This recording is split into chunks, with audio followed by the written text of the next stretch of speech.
It was 1 week before Christmas in a small, snowy town in Vermont. While the town lit its streets with hope and music, the night hid something no one wanted to see. A silent German shepherd puppy chained alone in the snow. No barking, no crying, just waiting. What the officer who found him did not know was this: the puppy could not hear, and the man who stopped that night had not heard joy in 2 years either. This is not just a rescue story. It is a story about silence, about loss, and about how Christmas sometimes arrives without sound at all. Before we begin, tell me where you are watching from today. Leave a comment below.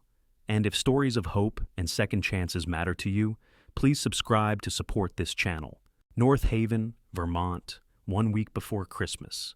The town sat folded between low mountains and frozen rivers, the kind of place where winter did not arrive suddenly, but settled in like an old habit. Snow had been falling since dusk, slow at first, then heavier, until rooftops bowed and streets softened into pale, soundless corridors.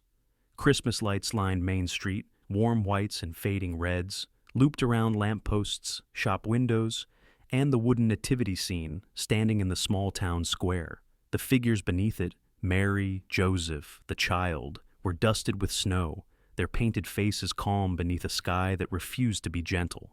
Officer Daniel Brooks, 41 years old, drove alone through the quiet. He was tall, broad-shouldered, with a posture shaped by years in uniform and a face weathered not by age but by endurance.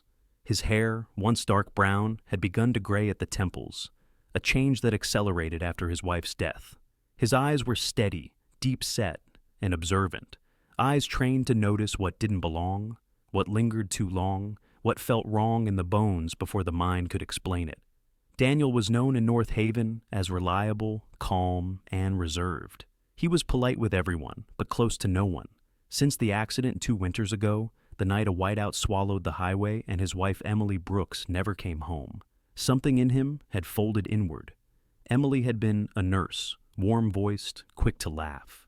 The kind of woman who spoke easily to strangers and believed people were mostly good until proven otherwise. Her death did not make Daniel angry, it made him quiet. And silence once learned is difficult to unlearn. That was why Daniel volunteered for night patrols during December. For others, Christmas week meant early dinners, crowded houses, familiar noise. For Daniel, night shifts meant not returning too soon to a house that still smelled faintly of cedar and winter soap, a house where the clocks seemed louder than they should be. He drove slowly, tires crunching over fresh snow, radio murmuring low.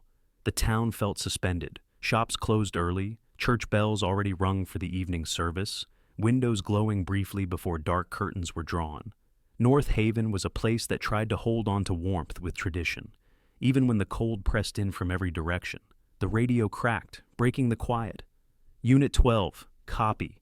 Daniel pressed the button. Unit 12, go ahead. A dispatcher's voice came through, female, calm, practiced. Caller reports a dog chained near the old warehouse district off Ridgeway Road. Described as a German shepherd, possibly a puppy. No shelter observed. Daniel exhaled slowly. The warehouse district sat on the edge of town, an area slowly surrendered to rust and snow. He glanced at the time. Late, cold, dangerous hours for anything left outside. Animal control? He asked. A pause. Unavailable at the moment. Multiple vehicle. Collision on Interstate 7. All units tied up. Daniel hesitated. Protocol was clear, but so was experience. He imagined a chain, ice forming along its links. A bowl tipped sideways. A living thing waiting in weather that did not wait back. "I'll check it," he said. He turned off the main road, headlights sweeping across snowbanks and abandoned signage. Ridgeway Road narrowed, its plowed surface thinning until snow reclaimed it entirely. The air felt heavier here, the kind of cold that pressed against the lungs. Then he saw it. A single street lamp burned near the edge of the lot, its yellow light dimmed by falling snow. Beneath it sat a German shepherd puppy, chained to a rusted iron stake driven into frozen ground.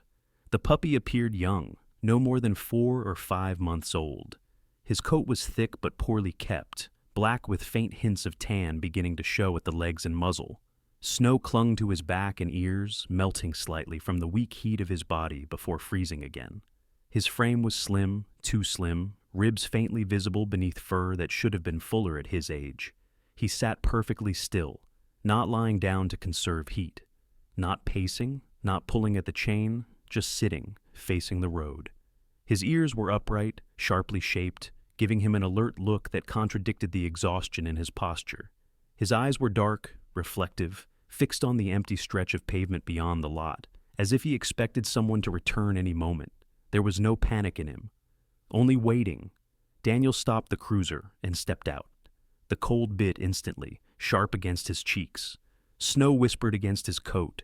He approached slowly. Most dogs reacted, barked, whined, lunged. Even frightened ones made noise. This one did not. The puppy did not flinch at the crunch of boots, did not turn his head, did not acknowledge the presence of a stranger at all, except that his eyes shifted slightly, tracking movement rather than sound. Something in Daniel tightened. He crouched a few feet away, letting his body lower into the puppy's field of vision. The chain was short, looped tightly around a collar that had rubbed the fur away beneath it. Ice crusted the metal links. The puppy trembled, but it was subtle, deep, internal, the kind of shaking that came from a body fighting to stay warm rather than fear.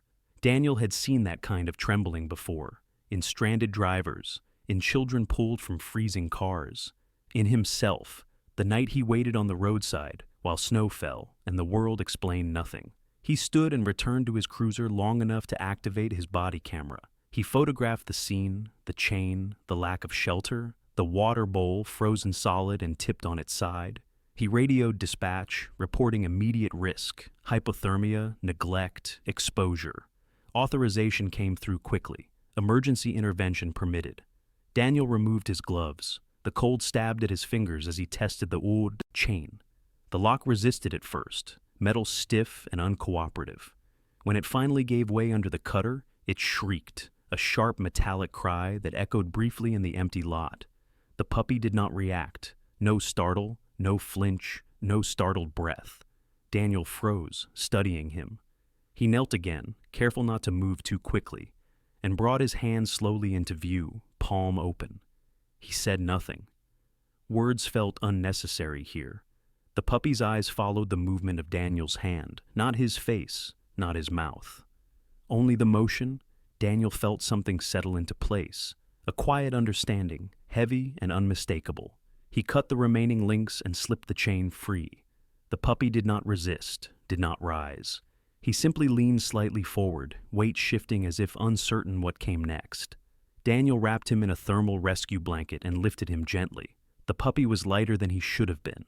Alarmingly light. Inside the cruiser, Daniel turned the heater on full, placed warming packs carefully along the puppy's abdomen, and set him on the passenger seat. The puppy curled instinctively, pressing closer to warmth, his eyes never leaving Daniel's hands as they moved. As Daniel pulled away from the lot, snow streaked across the windshield, catching the glow of distant Christmas lights like fragments of broken stars. Behind them, the iron stake stood alone beneath the street lamp, still, silent, and suddenly useless. The veterinary clinic on the edge of North Haven glowed like a ship at sea, its windows bright against the snow-heavy darkness.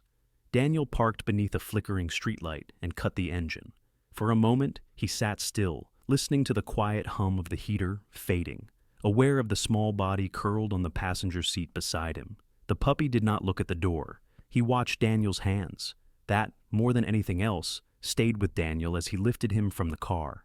Inside, the clinic smelled of antiseptic and warm air, a sharp contrast to the frozen night outside. A bell chimed softly as the door opened, though the puppy did not react, not even a blink. A veterinary technician hurried forward. Her name badge read, Lena Morales, mid-30s, petite, dark-haired, her movements quick but gentle. Someone used to working with frightened animals without becoming hurried herself. She took one look at the blanket, the trembling beneath it, and nodded. Room 2. Now.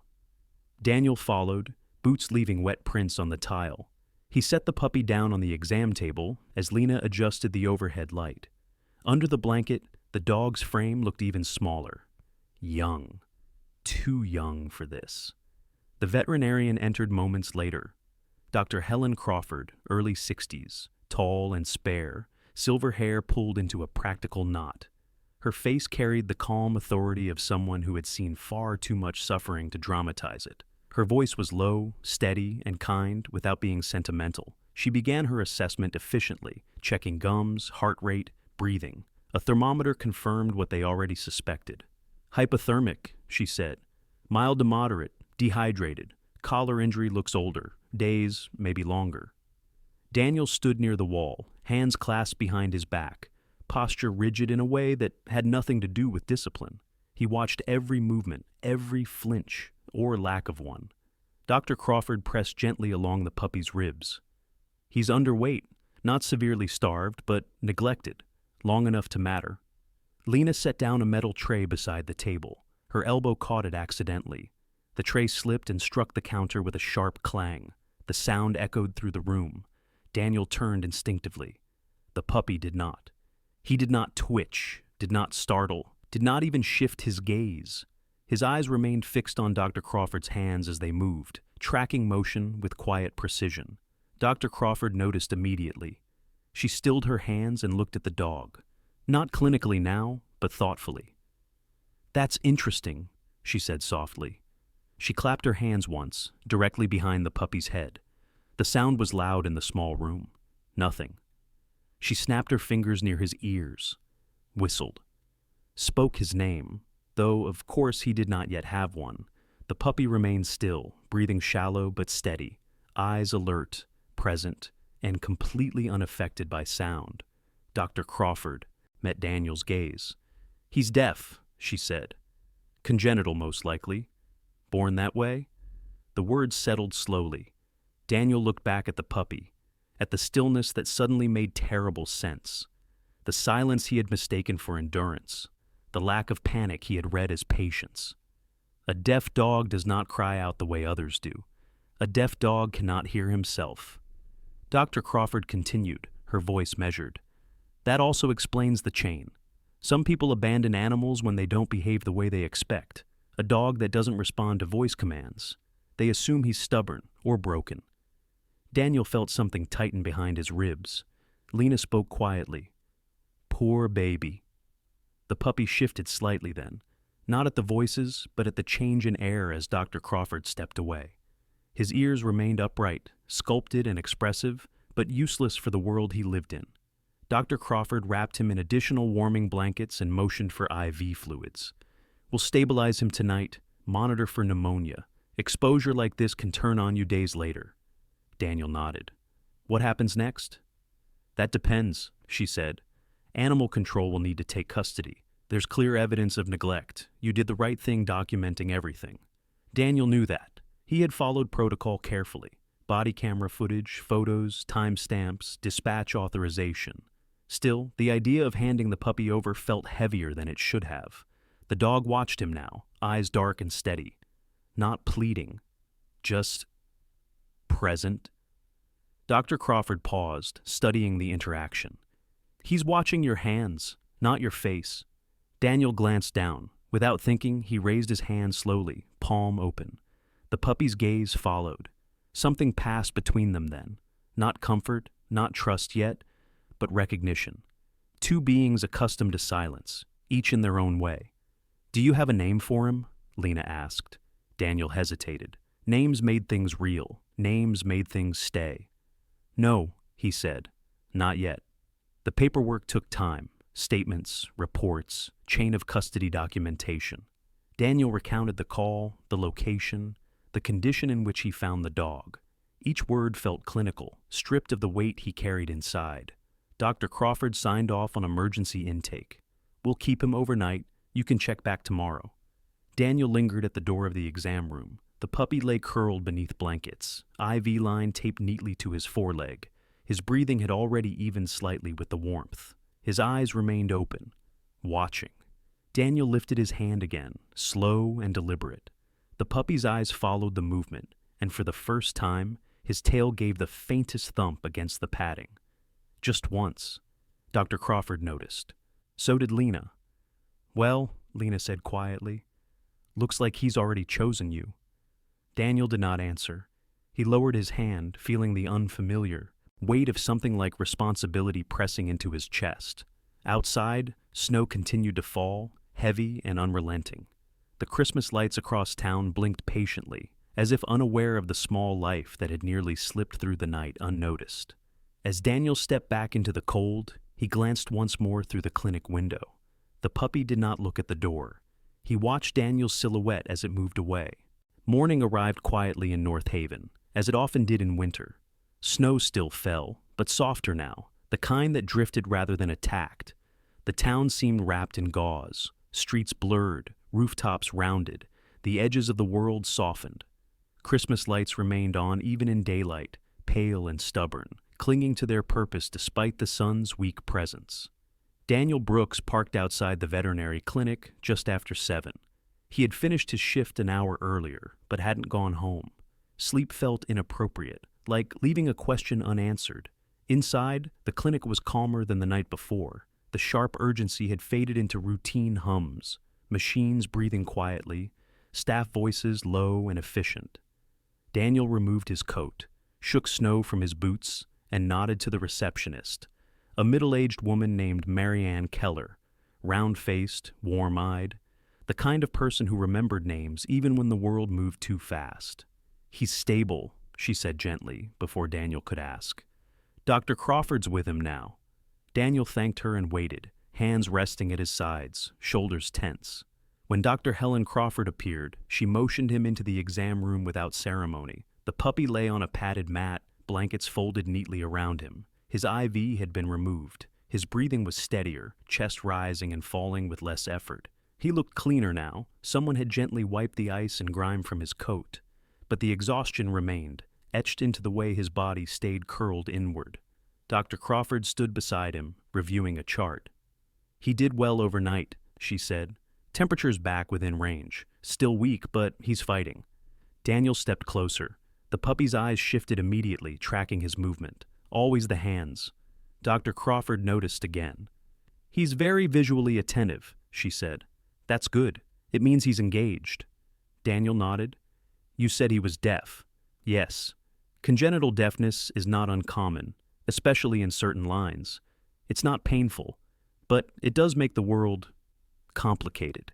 She crouched and gently ran a hand along the puppy's back, careful to stay within his line of sight. He did not flinch. His ears remained upright, expressive but useless, like doors that had never opened.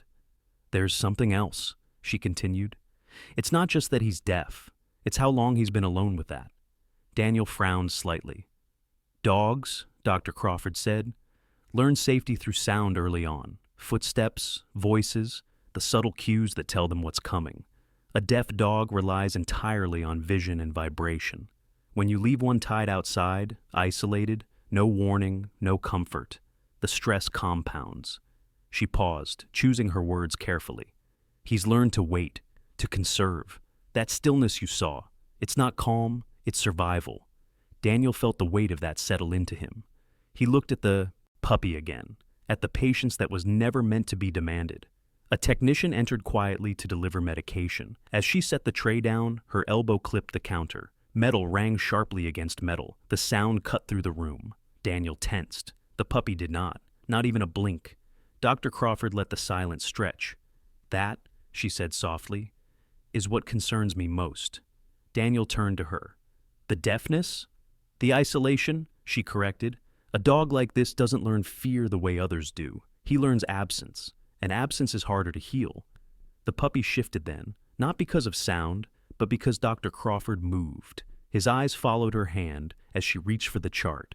His tail made a small, uncertain motion against the mat. Daniel lifted his hand slowly, palm open. The puppy's gaze snapped to it instantly. Daniel held his hand steady, lowered it slightly. The puppy leaned forward, nose twitching, and for the first time since Daniel had known him, he took a step without being guided. Just one. Dr. Crawford smiled faintly. "You see, he's not broken. He just speaks a different language." Daniel swallowed. "What happens now?" he asked. "Legally," she said, "animal control will continue their investigation. Given the circumstances, it's likely the dog will be seized permanently. He'll be placed with a rescue experienced with special needs dogs." Daniel nodded. That was the correct answer, the clean answer, And yet, he watched the puppy, how his eyes followed movement, how his body relaxed slightly when Daniel stayed within view, how he didn't cry, didn't plead, didn't know how. "Can I visit?" Daniel asked, the question surprising even himself. Dr. Crawford studied him for a long moment. She had learned to read people as carefully as animals. "Yes," she said finally, "as long as it doesn't interfere with treatment. Familiar presence can be grounding, especially for a dog like him." Daniel exhaled, not realizing he had been holding his breath. The rest of the morning passed slowly. Daniel sat on the floor against the wall, jacket folded beneath him. He didn't crowd the puppy, didn't reach out unless invited by posture and eye. He simply stayed. The puppy watched him the entire time. At one point, a janitor pushed a cart past the door. Wheels rattled briefly. Voices murmured in the hall, none of it registered. But when Daniel shifted his weight, the puppy lifted his head. Recognition again. Dr. Crawford returned later with paperwork. "We'll need to give him a name for the records," she said. "Temporary if nothing else." Daniel looked at the puppy, at the quiet persistence in his eyes, at the way he endured without complaint. "Noel," he said. Dr. Crawford paused. "Because of Christmas?" Daniel shook his head slightly. "Because it means something older than that. Hope." She wrote it down without comment. As the afternoon light faded, snow thickened again. North Haven prepared for another long night. Somewhere downtown, a church bell rang the hour, its sound swallowed quickly by the falling white. Daniel stood to leave. He hesitated at the door, then turned back, lifting his hand one last time, 2 fingers to his chest. He didn't know why he did it. The gesture came instinctively, simple, human. The puppy stared at the movement, then, slowly, relaxed his shoulders. His breathing deepened. His eyes softened, just a fraction. Dr. Crawford watched from the doorway. "He understands that," she said quietly. Daniel nodded. "I think he's been waiting for someone to mean it." Outside, the snow continued to fall, indifferent and relentless. But inside the clinic, beneath fluorescent lights and quiet hands, a different kind of silence had taken shape. Not empty. Listening. Winter deepened its grip on North Haven in the days that followed. Snow no longer fell in bursts, but in layers, slow and patient, reshaping the town inch by inch. Streets narrowed, roof lines sagged. Even the Christmas lights seemed dimmer, as though they too were learning to conserve energy. The world moved carefully now, aware that one misstep could mean slipping into something cold and unforgiving. Noel survived his first week the way a candle survives wind, flickering, stubborn, refusing to go out, even when logic suggested he should. His fever came and went. His breathing rasped at night, shallow and uneven, the kind that made nurses pause at his kennel longer than necessary. Dr. Helen Crawford adjusted medications, ordered additional monitoring, and warned Daniel that recovery would not be linear. "Cold injuries," she explained, "don't always announce themselves immediately. The body remembers." Daniel listened, nodding, absorbing each word as if it were instruction rather than information. He rearranged his shifts without complaint, volunteered for extra patrol hours, anything that gave him legitimate reason to be near the clinic. No one questioned it. Daniel Brooks was known for reliability, not explanations. When he visited, he did not crowd Noel's space. He sat on the floor, back against the wall, jacket folded beneath him, presence steady and predictable. He learned quickly that consistency mattered more than affection. Noel watched him constantly, not his face, not his eyes, but his hands, his posture, the rhythm of his breathing. Daniel began to understand that Noel did not live in silence. He lived in detail. A shadow crossing the wall mattered. A footstep's vibration through tile mattered. The way a body entered a room, slow or sudden, mattered most of all. Dr. Crawford noticed Daniel's attentiveness. "You're learning?" she said one evening as they stood outside Noel's enclosure. Daniel shrugged slightly. "He's teaching." They started small. Daniel lifted his open palm, held it steady, waited until Noel's eyes met the gesture. He did not speak. He let the moment settle. When Noel focused, Daniel tapped his chest with 2 fingers. "I'm here." He repeated the motion every visit, always the same speed, the same height. Noel began to relax when he saw it. His shoulders lowered, his breathing slowed. Another signal followed. A closed fist, held briefly, then relaxed. Good. These were not commands. They were agreements. Noel learned quickly, not because he was eager to please, but because he was eager to understand. He absorbed patterns the way thirsty ground absorbs water. Within days, he began responding with subtle changes. A shift of weight, a tail movement, a softening of the eyes. But healing, Daniel learned, was not just about progress. It was about setbacks. The first night Noel startled badly happened without warning. A veterinary assistant entered the ward too quickly.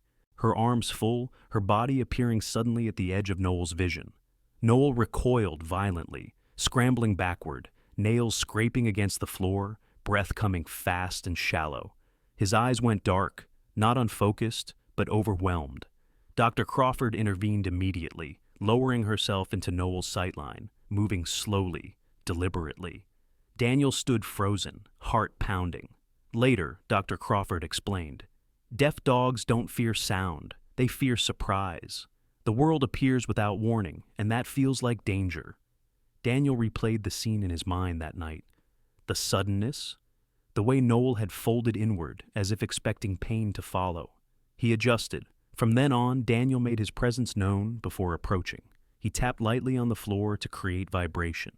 He entered rooms slowly, exaggerated his movements just enough to be readable. He learned to announce himself not with voice, but with patience. Noel began to trust that the world would not rush him. Outside the clinic, North Haven prepared for Christmas in its own quiet way. The town council organized a small community event, a fundraiser for the local Deaf Children's Center. Banners went up along Main Street, volunteers hung wreaths on lampposts. The nativity scene was brushed clean after each snowfall, its figures re-emerging again and again, resilient and unchanged. Daniel was assigned security duty for the event. Normally, he would have resented it. Crowds, noise, forced cheer. But this year, something in him had shifted. The night of the fundraiser, church bells rang across town, their sound rolling through the cold air. Daniel stood near the edge of the square, hands tucked into his coat, breath visible. He had hated those bells once, hated how they marked time that refused to heal. Tonight, they sounded different, not joyful, not mocking, just present. Inside the clinic, Noel slept under supervision, unaware of the bells, unaware of the lights. And yet, Daniel felt a strange connection between the two places, the noisy square and the quiet ward, linked by the idea that some people, some beings, lived outside sound altogether. In the days that followed, Noel grew stronger. His appetite returned slowly. His movements became more confident. He began exploring his enclosure, mapping it visually, memorizing where things belonged. Daniel introduced one final signal, a gentle tap against the floor, followed by an open palm, safe to turn. This was the most important one. Noel practiced it cautiously at first, a tap, a pause, a slow turn of the head. Each time, Daniel remained where he was, predictable, unchanged. Trust built itself out of repetition. One evening, after a particularly long shift, Daniel arrived late. The clinic was quiet, lights dimmed. He took his usual place on the floor. Noel noticed immediately. He stood, walked toward Daniel without prompting, and sat down within arm's reach, not touching. Just close enough to share space. Daniel did not move. He did not reach out. The moment did not need interference. Dr. Crawford watched from the doorway. "You know," she said softly, "he'll need more than medical care when this is over. Deaf dogs require consistency, understanding. Not everyone is willing." Daniel nodded, eyes still on Noel. "I know," he said. Outside, snow continued to fall, reshaping the town again and again. Inside, two beings sat in shared quiet, learning a language that required no sound at all. And in that quiet, Daniel realized something he had not allowed himself to consider before. Silence was not what had broken him. Absence had. And for the first time in 2 years, absence was beginning to loosen its grip. The road to the Deaf Children's Center curved gently out of town, bordered by bare maples and snowbanks, shaped by weeks of plowing. The building itself was modest, a single-story structure with wide windows, pale blue siding, and a ramp dusted carefully with salt and sand. It did not announce itself loudly. It did not need to. Daniel Brooks parked the car and sat for a moment, hands resting on the steering wheel. Beside him, Noel waited in stillness, secured by a soft harness rather than a leash. His coat had grown fuller in the weeks since the rescue, black fur now glossy where it had once been dull, his frame still slim but no longer fragile. At just over 6 months old, he carried himself with a quiet alertness, ears tall and expressive, eyes constantly mapping the world. Noel was not nervous in the way people expected dogs to be nervous. There was no shaking, no whining. Instead, there was focus. He watched Daniel's hands as they moved, memorizing intention before action. This visit was a test, not a performance, not a guarantee, just a careful introduction. Inside the center, Margaret Hensley, the program coordinator, waited near the entrance. She was a woman in her late 50s, average height, with silver-threaded brown hair worn in a low bun, and glasses that slid down her nose when she smiled. Her demeanor was calm, deliberate, someone accustomed to environments where attention and clarity mattered more than speed. "Thank you for coming," she signed first, then spoke aloud for Daniel's benefit. Her voice was gentle, measured. "We'll take this slowly." Behind her, the hallway opened into a common room, bright with winter light. Low shelves held books and toys. Paper snowflakes decorated the windows. A Christmas tree stood in the corner, simple and unlit, decorated with handmade ornaments shaped like stars and hands. Several children were already present. They ranged in age from 6 to 11. Some sat at tables drawing. Others stood near the windows. All noticed Noel immediately. Their reactions varied. A 9-year-old boy, tall for his age, pale-skinned with dark hair that fell into his eyes, froze where he stood. He pulled a book tight against his chest, shoulders hunched, posture defensive. His name, Daniel would later learn, was Evan, a quiet child who loved reading and rarely volunteered answers in class.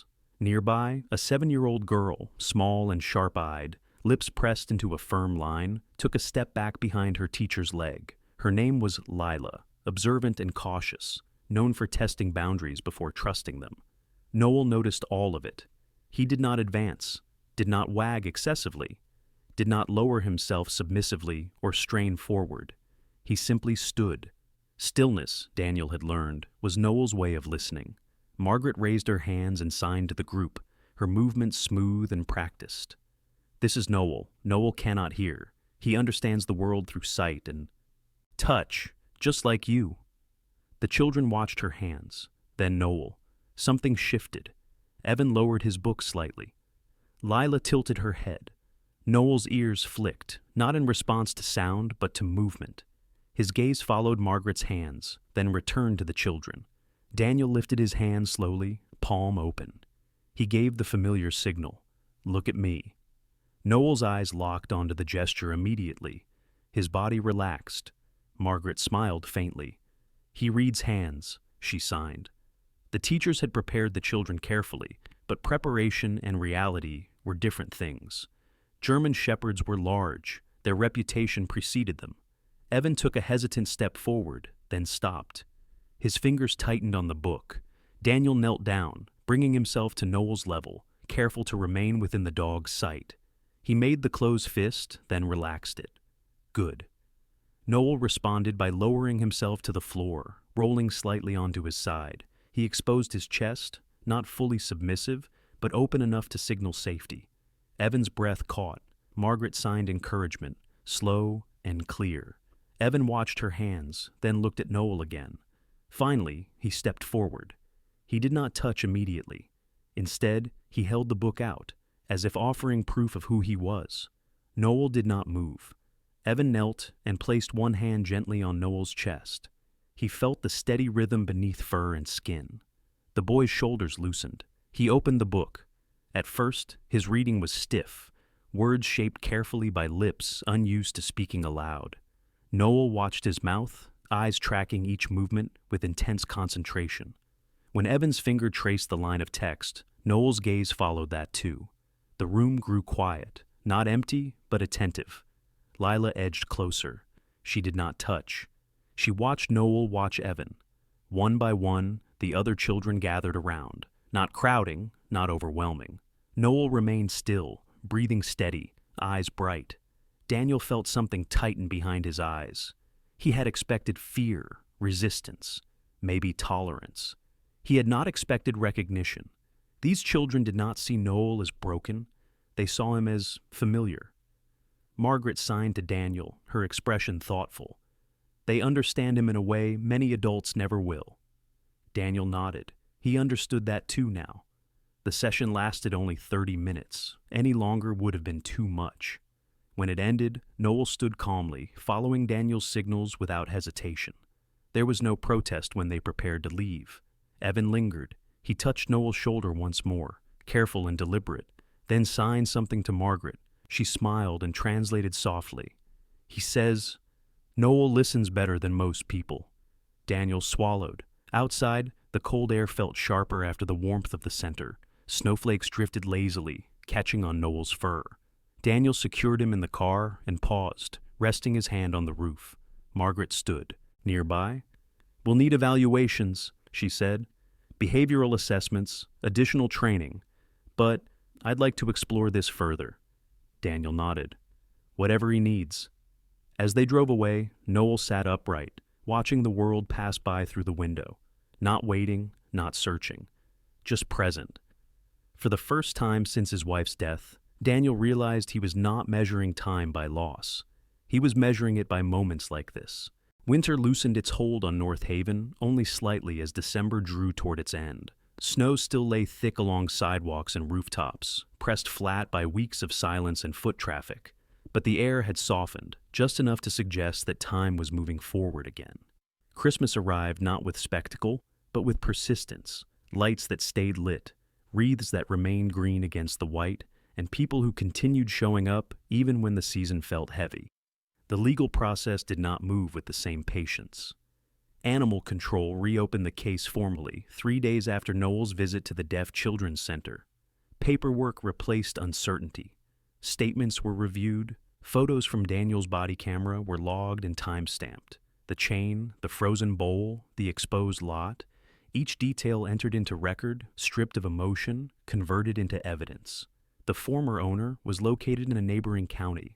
A man in his early 30s, transient employment, a pattern of abandoned responsibilities. He did not contest the findings. He did not ask about the dog. He signed the relinquishment forms without comment, treating Noel's life like a receipt already forgotten. Dr. Helen Crawford received the notice first. She read it carefully, then folded the letter and placed it in Noel's file.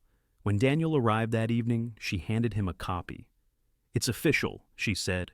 "Custody transferred to the rescue. He's free." Daniel stared at the word, free, as if it required translation. The rescue organization assigned to Noel specialized in special needs dogs.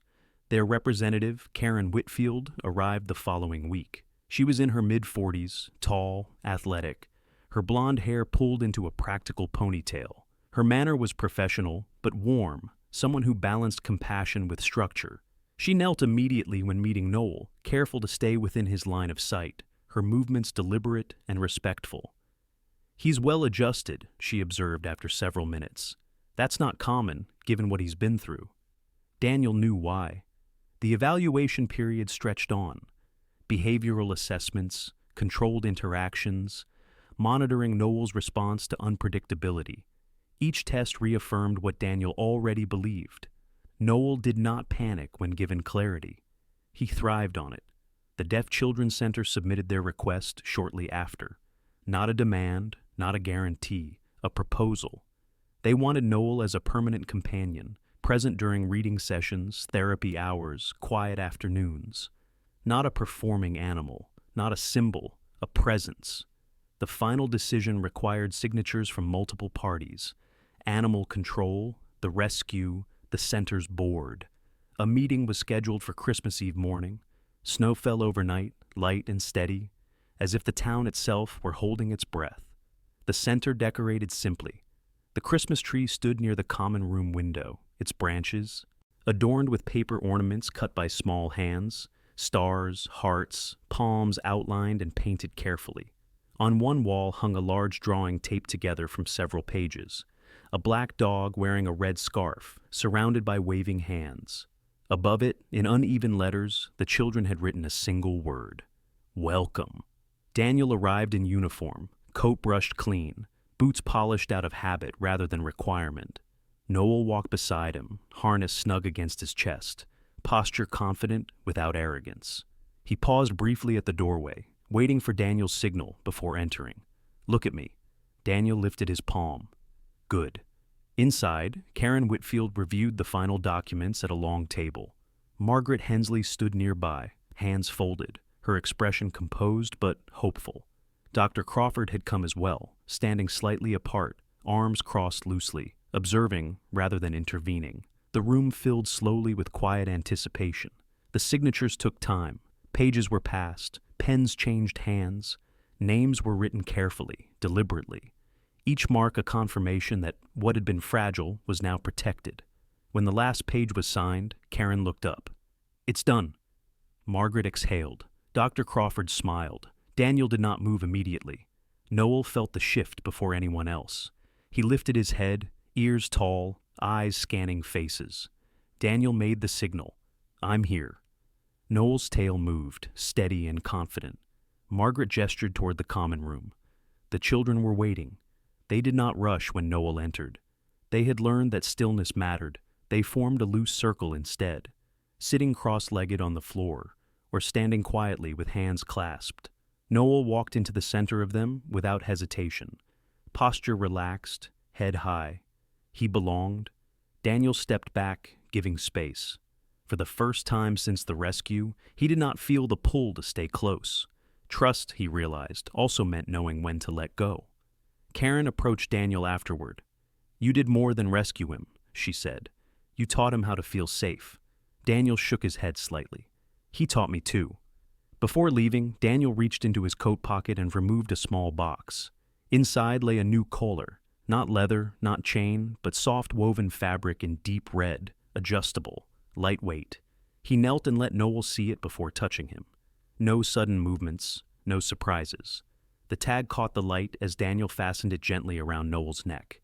It was simple, engraved with care. Noel returned, always. Noel stood still through the process, eyes never leaving Daniel's hands. When it was finished, he leaned forward briefly, pressing his shoulder against Daniel's knee. That was enough. That evening, Daniel drove home alone. The town glowed softly around him, lights reflected in snowbanks and windows. He took a detour without thinking, turning onto Ridgeway Road. The old warehouse lot lay quiet, snow covering everything evenly. Now. The street lamp still stood, but the iron stake was gone, removed by animal control days earlier. In its place was nothing but undisturbed snow, smooth and unmarked. Daniel parked and stepped out. The cold was familiar, but it no longer felt personal. He stood there for a long moment, breathing in the stillness. Then he turned and drove home. Inside his house, the silence waited. But it was different now. It did not press in. It did not accuse. It simply existed, like space made for something new. Daniel set his coat down and glanced at the clock. Early evening. Christmas Eve.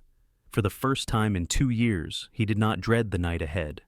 Somewhere across town, a deaf dog lay among children who spoke with their hands. Somewhere, laughter moved without sound. Somewhere, waiting had ended. Christmas, Daniel realized, was not always bells or voices or light. Sometimes it was a chain removed and turned into a ribbon that tied a life back where it belonged. This story reminds us that God's miracles do not always arrive with thunder or bright light. Sometimes they arrive quietly, through a man who chooses not to look away, through a dog who cannot cry out, through a moment when compassion speaks louder than sound. The Bible tells us that God hears even the prayers that are never spoken.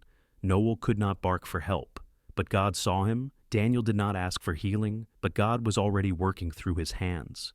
In our daily lives, we often think miracles must be big to matter, but most miracles are small. A choice to stop, a choice to stay, a choice to love when it would be easier to pass by.